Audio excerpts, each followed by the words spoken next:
I'm Kevin Freeman, and you're in the Economic War Room. And we're talking about the Chinese coronavirus and the threat that it has not just to our economy, but also to our personal liberties. And we've got my good friend, Kelly Shackelford, the president of the First Liberty Institute that protects religious liberty. Kelly, tell us what's happened in Kentucky.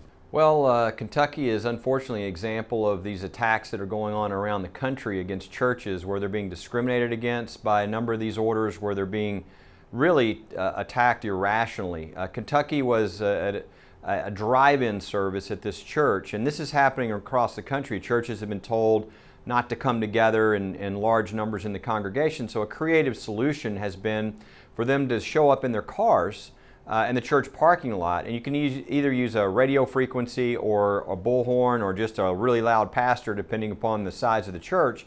Everybody can be together. They meet every CDC guideline. They're all in their cars, and should be fine. But they were actually threatened in Louisville, Kentucky, with a criminal violation if they met on Easter Sunday in their cars. And then, of course, I think everybody's seen, the governor even said all the license plates of everybody in church on Easter Sunday were going to be written down, and that government activity trying to force quarantine those people after that was going to occur. So we had to file a lawsuit before Easter to stop this, or else they would have lost their Easter service.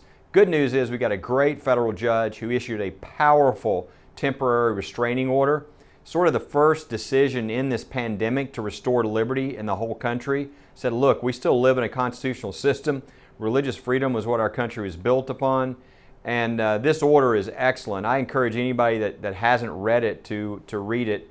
You can go to firstliberty.org and find it there, or many other places. But this was just stage one in the battle, but I consider it sort of the shot heard around the world. This is the shot heard around the country with regard to our constitutional freedoms being restored during a pandemic, and that was a very important decision. Thank you so much, Kelly and First Liberty, for defending our freedoms here.